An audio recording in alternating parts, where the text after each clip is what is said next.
Você já se sentiu sozinho em uma sala cheia de pessoas? Aquela sensação estranha de estar cercado e mesmo assim completamente isolado, como se existisse uma parede de vidro entre você e os outros? Para a maioria, esse sentimento é um sinal de alarme, algo a ser evitado, medicado, superado. Mas e se eu te dissesse que alguns dos maiores gênios da história não apenas conviveram com essa sensação, mas a abraçaram como parte essencial de sua grandeza? Friedrich Nietzsche, aquele filósofo de bigode exuberante que parecia carregar o peso do mundo em suas costas, tinha uma visão radicalmente diferente sobre a solidão. Para ele, ela não era uma doença a ser curada, mas sim um remédio amargo e necessário.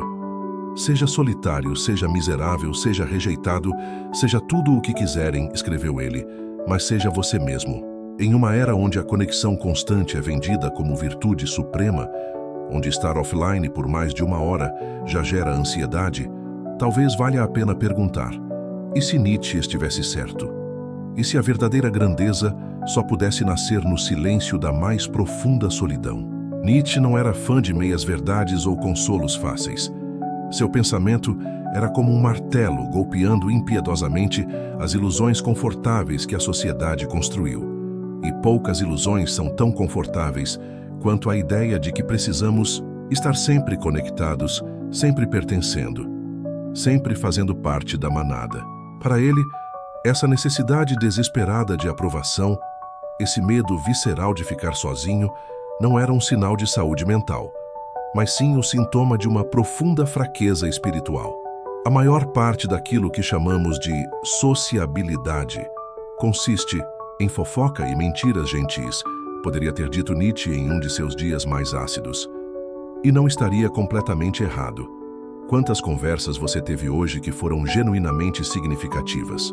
Quantas não passaram de rituais vazios, de diálogos previsíveis onde ninguém diz o que realmente pensa, onde todos interpretam papéis pré-estabelecidos como atores em uma peça medíocre? A verdade é que para Nietzsche existem 2 tipos fundamentais de solidão.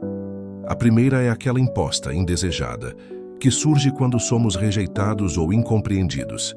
Essa é a solidão do exílio, do abandono, da exclusão.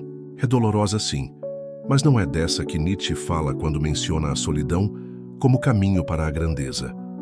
A solidão que ele exalta é de outra natureza. É a solidão escolhida, abraçada, cultivada como um jardim precioso. É o afastamento deliberado daqueles que perceberam que, para ouvir sua própria voz interior, precisam primeiro silenciar o barulho incessante do mundo. Torne-se quem você é. Esse mantra nietzschiano raramente pode ser realizado em meio à multidão. Por quê? Porque a multidão, a sociedade, o rebanho, como ele provocativamente chamava, não quer que você se torne quem você é. O rebanho quer que você seja previsível, domesticado, igual. Quer que você pense os mesmos pensamentos, deseje as mesmas coisas, tema os mesmos medos. A originalidade genuína é sempre uma ameaça à ordem estabelecida. E aqui chegamos a um ponto crucial. A solidão para Nietzsche não é um fim em si mesma, mas um meio, um caminho, uma condição necessária. Necessária para quê? Para o autoconhecimento, para a criação, para a transvaloração de todos os valores. Esse projeto ambicioso de repensar tudo aquilo que consideramos certo ou errado, bom ou mal, desejável ou evitável. Imagine um músico tentando compor uma sinfonia em uma festa barulhenta. Impossível, certo? Da mesma forma, as grandes ideias raramente nascem em meio ao burburinho das redes sociais ou no meio de uma reunião corporativa. Elas exigem silêncio, exigem distância, exigem aquele estado quase meditativo onde podemos finalmente escutar a nós mesmos. Zaratustra, o profeta fictício criado por Nietzsche em sua obra mais famosa, é o exemplo perfeito desse movimento. Ele desce da montanha onde viveu em reclusão por 10 anos para compartilhar sua sabedoria, apenas para descobrir que ninguém está realmente preparado para ouvi-lo. Sua mensagem é radical demais, perturbadora demais. E assim, ele aprende que, A solidão não é apenas um pré-requisito para a criação, mas também uma consequência inevitável dela. Quem pensa diferente, quem enxerga além, quem ousa criticar os valores estabelecidos, está condenado a caminhar sozinho, pelo menos por um tempo. Mas aqui entra uma nuance importante. Essa solidão não precisa ser, e idealmente não deveria ser, absoluta ou permanente. Nietzsche não defende o isolamento total como forma de vida, mas sim como uma prática, um exercício, um momento necessário no processo de autodescoberta e criação. É como uma respiração. Precisamos inspirar, afastar-nos, recolher-nos, para então expirar, retornar, compartilhar, conectar. O problema da nossa sociedade hiperconectada é que estamos constantemente expirando, sem nunca nos dar o tempo necessário para inspirar profundamente. A solidão nietzschiana também não. Deve ser confundida com misantropia ou desprezo pelos outros. Não se trata de odiar a humanidade, mas de amá-la o suficiente para não se conformar com sua mediocridade atual. Como ele mesmo escreveu, eu amo aquele que quer criar para além de si mesmo e assim perece.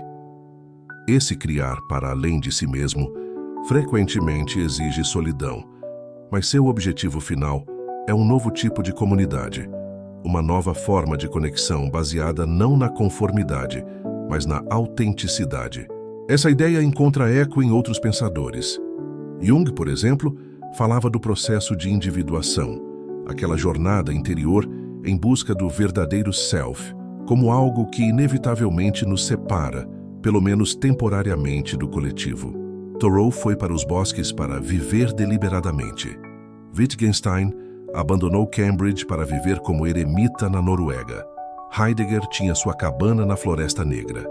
Grandes mentes parecem instintivamente buscar esse espaço de solidão criativa. Agora vamos ser honestos, a solidão também dói. Mesmo quando escolhida, mesmo quando produtiva, ela carrega seu fardo de dor. O próprio Nietzsche, que tanto a exaltou, também sofreu com ela. Em suas cartas, vemos um homem frequentemente desesperado por conexão genuína, por alguém que realmente o entendesse. Ninguém lê o que escrevo, lamentou ele várias vezes, sem saber que décadas após sua morte, se tornaria um dos filósofos mais influentes da história. E talvez esteja aí a grande ironia da solidão criativa. Frequentemente, aqueles que mais se afastam para pensar diferente, para criar algo novo, para criticar o estabelecido, são justamente os que acabam tendo o impacto mais profundo na comunidade humana. É como se precisássemos nos afastar para ver melhor, para então retornar com uma visão renovada. Há algo profundamente paradoxal nisso tudo. A mesma solidão, que permite a criação de obras profundas e originais, pode, se excessiva, secar a fonte de inspiração. Afinal, sobre o que escrever, o que pensar, o que criar, se nos isolamos completamente da experiência humana? Como criticar ou transformar uma sociedade da qual não fazemos mais parte? Talvez o segredo esteja não em escolher entre isolamento total e conexão constante, mas em encontrar o ritmo certo, a alternância necessária entre momentos de recolhimento e momentos de partilha. Como escreveu o poeta Rainer Maria Rilke, profundamente influenciado por Nietzsche, o amor consiste nisto, que dois solitários se protejam, se toquem e conversem. Notem bem, não deixam de ser solitários. A conexão verdadeira não anula a solidão fundamental de cada um. Ela a respeita, a honra e cria pontes sobre esse abismo sem jamais pretender eliminá-lo. E aqui chegamos a um ponto crucial para a vida contemporânea. Vivemos na era da conexão perpétua, onde estar offline por algumas horas já gera ansiedade em muitos. Redes sociais, smartphones, notificações constantes. Tudo parece conspirar contra aqueles momentos de solidão necessária que Nietzsche tanto valorizava. Estamos sempre acessíveis, sempre reagindo, sempre respondendo. Mas quando realmente pensamos, quando realmente criamos, quando realmente nos encontramos, a FOMO, Fear of Missing Out, ou medo de ficar de fora, tornou-se uma epidemia moderna. Sentimos que, se não estivermos constantemente atualizados, conectados, presentes em todas as conversas e tendências, de alguma forma, falharemos como seres humanos. Nietzsche veria nisso não apenas uma tolice, mas um perigo real. O perigo de nunca nos tornarmos quem realmente somos, de vivermos como ecos de outras vozes, como reflexos de outras luzes. Ele provavelmente olharia para nossas timelines infinitas, nossas reuniões intermináveis, nossos podcasts em velocidade 2x e faria uma pergunta simples e devastadora. Para que tudo isso? O que está sendo criado aqui? Que grandeza está nascendo desse burburinho constante? A resposta, em muitos casos, seria desconfortável, porque a verdade é que a criação genuína, seja ela artística, filosófica, científica ou pessoal, raramente floresce em terreno tão agitado. Ela precisa de espaço, precisa de silêncio, precisa daqueles momentos em que finalmente ficamos a sós com nossos pensamentos, por mais assustador que isso possa parecer. Muitos de nós tememos a solidão porque tememos o que encontraremos quando todas as distrações forem removidas. Tememos nossos próprios pensamentos, nossas dúvidas, nossa insuficiência. Tememos o vazio. Mas Nietzsche nos desafiaria a encarar esse vazio, a fazer dele nosso ateliê, nosso laboratório, nosso templo. Porque é apenas no confronto com esse vazio aparente que algo verdadeiramente nosso pode nascer. E há uma certa comprovação científica para isso. Estudos recentes mostram que o cérebro em estado de descanso, aquele modo padrão que ativa quando não estamos focados em nenhuma tarefa específica, é surpreendentemente ativo em termos de criatividade e autorreflexão. É nesse estado, frequentemente acessado durante momentos de solidão não distraída, que fazemos conexões inesperadas, que integramos experiências, que encontramos soluções criativas para problemas que nos afligem. A neurocientista Susan Greenfield chegou a sugerir que a exposição excessiva à estimulação digital pode estar literalmente mudando a estrutura de nossos cérebros, tornando mais difícil para as gerações atuais desenvolverem o tipo de pensamento profundo e sustentado que caracteriza as grandes realizações intelectuais. Se ela estiver certa, a capacidade de estar confortavelmente sozinho, de sustentar a própria atenção sem estímulos externos constantes, pode se tornar não apenas uma virtude filosófica, mas uma vantagem evolutiva real. Mas voltemos a Nietzsche. Sua visão da solidão como caminho para a grandeza não é uma glorificação do sofrimento pelo sofrimento. Não é masoquismo intelectual. É, antes, um reconhecimento sóbrio de que certas coisas têm um preço e que vale a pena pagá-lo. O que não me mata me fortalece, escreveu ele em uma de suas frases mais famosas e mais mal interpretadas. A solidão pode ser dolorosa, sim. Pode ser desorientadora. Pode nos fazer questionar tudo o que pensávamos saber sobre nós mesmos e sobre o mundo. Mas é precisamente nesse questionamento, nessa desorientação, que novas orientações podem surgir. É como uma floresta após um incêndio. O que parece devastação é, na verdade, o início de um novo ciclo de vida. Algumas sementes, inclusive, só germinam após o calor extremo do fogo. Da mesma forma, algumas ideias, algumas criações, algumas versões de nós mesmos só podem surgir depois que o calor da solidão quebra a casca dura de nossas certezas e hábitos.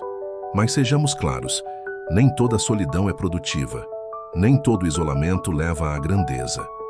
Há uma diferença crucial entre a solidão buscada e cultivada como prática espiritual e intelectual, e o isolamento imposto pelo abandono, pela exclusão, pela depressão não tratada.